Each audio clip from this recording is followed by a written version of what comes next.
Hello everybody, welcome back. This is the first episode of this car's rebuild. So in this video, we're going to be tearing apart everything from the radiator to the battery to all the small components that hook up from the cab and from everywhere else. We're going to go ahead and disconnect almost everything here. So originally I was draining this out. So the thing is with the radiators like these is they usually have a little section of them where you could able to go put some hoses or tubes down. And luckily there was a hole right here, so I was able to put that down. I drained some radiator fluid out, and some of the rest I got to go turn this more counterclockwise so all the rest can go by, as you can see. But I mean, this is going to be a project, and I hope you guys stick along. Just an FYI for anybody who's draining any liquid or coolant or oil or anything like that off a vehicle. Always make sure you got yourself another pan or another place to go ahead and put oil or whatever substance you're taking out of your engines, just in case, you know, the first one that you put down or something like that, it overfills and drips onto the ground, which is hazardous chemicals. Just remember that. So right here, we pretty much just got an oil jug that we kind of just cut up a little bit, and we made adjustments, and now we can use it as a pan for oil. So, I mean, it's pretty sweet. So, but it's always to be safe than sorry. Alright, so we took everything out of this jug that was full of coolant and everything else, and we just poured it right into here. So, yeah, let's go, boys. Now we're on to popping off the coolant lines, cough radiator hoses. There's also a future reference for anybody who wants to pop off a radiator hose. When you get started, make sure you always have a flathead screwdriver on standby, because it doesn't matter how old your engine is or whatnot. Sometimes these coolant hoses, my bad guys, these coolant hoses are just kind of just a pain in the top off. I mean, you can already see how corroded and all that sort of stuff is, but sometimes these are really a bit of a pain. I would have also, the bigger flathead you get, the better it works. Just a really big pain, actually. But hold on. Well, everybody, this is the next day. So it's day 2 on this project car. I was able to get the radiator hoses off on both sides. So the radiator is pretty much all set and done of pretty much getting disconnected. So radiator is out. Let us go. Now we got all this stuff we gotta take out. All these engine mounts right here, everything. In a blink of an eye, we took the radiator right off this car. So now we're just gonna go ahead and take all the rest of the stuff that pretty much just connects to the engine, like the battery we're gonna do next.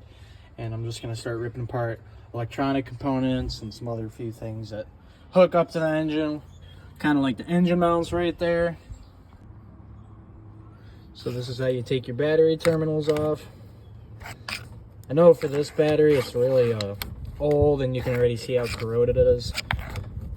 But you continuously got to pry on top of here, and eventually these things pry right off like that. For this one should be easy, no doubt. And you just pry right under here. And always do both sides, just so it's even and one side doesn't get attached. Just like that. And then we take out the battery straps, which was kind of just held in there by bungees, so those are getting thrown out too. No, I'm kidding, I'm not throwing these out. I'm saving them. But that's just one piece done. So, yeah.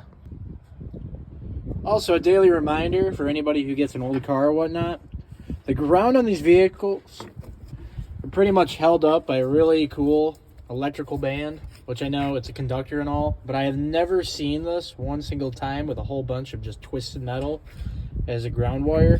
I think it's so cool to me, but it's really, really simple to take out. Just literally just one bolt and boom, you're good to go. Just like that, it's out. So it's pretty easy. So boom, we got the battery out. Now we're moving down to the alternator. We're gonna take the bracket out, and we're also gonna take this out. So, and 1, 2, 3. Boom. As you can see, we got the alternator off, and now we are taking off the fan with this big old DeWalt. I already got 2 of them out. I love DeWalt, one of the best companies in the world for me. So let's go take the sucker out. Look how quick and easy that is. I'm gonna drop this down. Alright, got that one. And let's go get this one. Look how quick and easy that is. Boom. So you can go see right here. We're gonna go get that little washer. Nope, little washer ran away. But so the cool thing with these fans, especially older cars, is all you gotta do is just pry on it with the back of a flathead screwdriver. You can start seeing just a little bit. It's prying right off. You just gotta go all the way around evenly. Don't go to one side and keep on prying because it's not gonna work. All even out. Even it out all the way. And see it's going.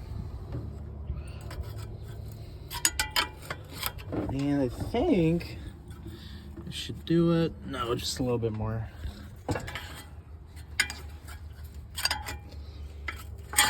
And there we go. The fan is off right now.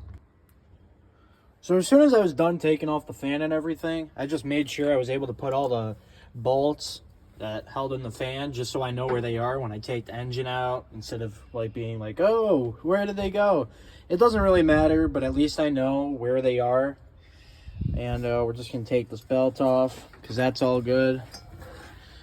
Might be a little bit of a struggle right here. No, never mind. It's just a matter of working your ways around things. So that's going right there.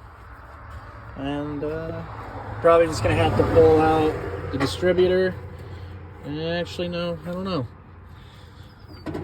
It depends how many things I want in the way. The less things that I take off this engine and hooked up, the bigger problems that I'm gonna have.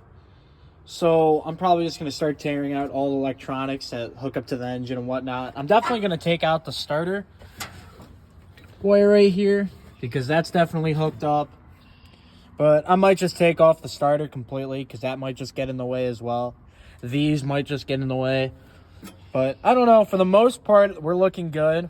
I mean, as soon as we took off the radiator, the alternator, the fan, the air filter, and a whole bunch of other things, you're kind of left with a really small engine.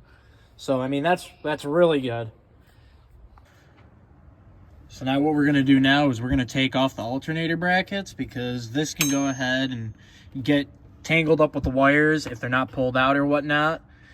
And when the engine's coming up or whatnot, the engine's going to be pretty much leaning at a 90-degree angle. So it's pretty much important for these things not to hit the wires or whatever and pop them out of place or rip them or damage them at any cost. So we're going to just take these out for safety reasons. It also turns out that when you're taking off this bracket bolt right here, you got to take off the fan pulley. And as soon as we do that, sludge pretty much comes out. Off coolant. There was a little bit of sludge though in the beginning, so now it's all coolant and whatnot. But I had to go get myself a pan really quick so all the coolant doesn't go down in the ground because that would be pretty bad. But for the most, so we got 2 of the 3 alternator brackets. This one's coming though, so. And this one's coming. Yep. Oh, and I found neutral.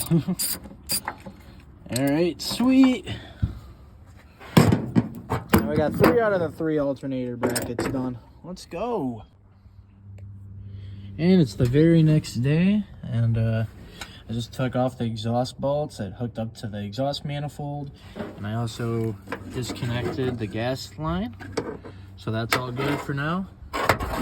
And now we're going to be getting to disconnecting the exhaust that is pretty much held up by chicken wire. So, as you can see, this exhaust is pretty much held up by the exhaust manifold and some chicken wire, and that's pretty much it. As soon as I disconnect one of these, that thing should fall. No? Huh. Let's try to pull it out.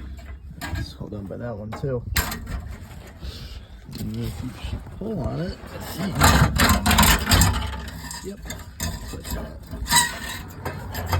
Okay. This thing does not want to go right there. So there we go. There's the exhaust. Also has a cherry bomb muffler on it. Interesting. Okay, so when I wasn't recording, I just decided to go rip out the drive shaft. So that's pretty much all set. All I gotta do is just disconnect it from the transmission right here, and I think we should be all good. So let's go do that really quick. I'm also working with very, very limited space. This should pop out, hopefully. Because there you go. Sweet. Then you're left with all these washers and whatnot. So also, just for anybody who wants to pull out a drive shaft or anything, make sure you have like logs or whatnot so they can secure the wheels and make sure that they don't roll forward, especially when you're at an incline like the driveway right here.